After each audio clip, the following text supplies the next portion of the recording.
ایمان باللہ اللہ پر ایمان، اس کے 3 اہم رکن ہیں: اللہ کی ربوبیت کا اقرار، اللہ کی الوہیت کا اقرار اور اس کے اسماء و صفات کا اقرار۔ ان تینوں پر ایمان لائیں گے تو یہ اللہ پر ایمان کہلائے گا۔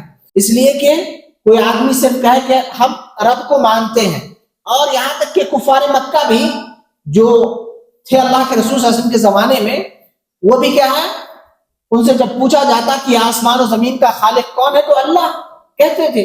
آج بھی بہت سارے غیر مسلم ایسے ہیں جو کہتے ہیں کہ بنانے والا اوپر والا ہے، ربوبیت کا تو اقرار کر لیتے ہیں لیکن الوہیت کے باب میں انحراف پایا جاتا ہے۔ تو کو جو ہم کہتے ہیں اللہ، ایمان باللہ، اس کی بندگی کی جائے، الہ، معبود۔